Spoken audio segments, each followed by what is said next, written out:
Vous êtes sur InfoLive TV, les informations vous sont présentées par Benny Sambert. Ehud Barak a accepté les recommandations des services de sécurité et décidé d'imposer un certain nombre de sanctions administratives sur la bande de Gaza.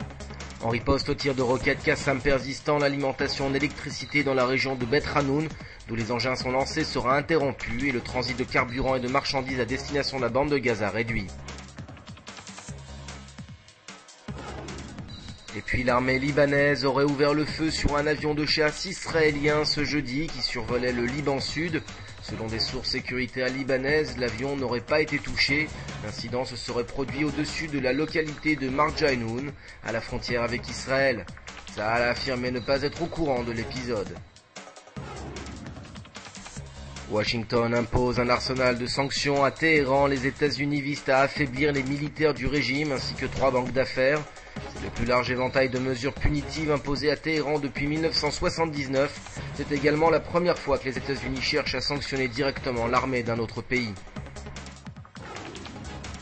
Et puis technologie terroriste, un important responsable de la branche armée du Fatah a indiqué à nos confrères du Guardian que son organisation cède des cartes proposées par Google Earth pour diriger les tirs de roquettes sur Israël. Nous comparons les détails relatifs au centre-ville et aux endroits sensibles avec les cartes à notre disposition, a-t-il tristement expliqué.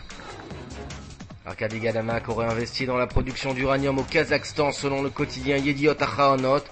Le milliardaire d'origine russe aurait injecté des millions de dollars entre 1999 et 2004 dans la compagnie Gaz Sapton via une de ses entreprises enregistrées à Chypre. Le ministre turc de l'énergie, Limi Güler, a annoncé que la Turquie et Israël s'étaient mis d'accord sur un projet de pipeline reliant la Turquie à la mer Rouge. 4 conduites devraient être construites dans la Méditerranée afin d'acheminer du gaz naturel, de l'eau, de l'électricité, des fibres optiques et du pétrole depuis le port turc de Ceylan jusqu'en Israël.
Découvrez en avant-première le nouveau service d'InfoLive TV. Recevez gratuitement chaque jour, en vidéo, les informations d'Israël et du Proche-Orient sur votre mobile.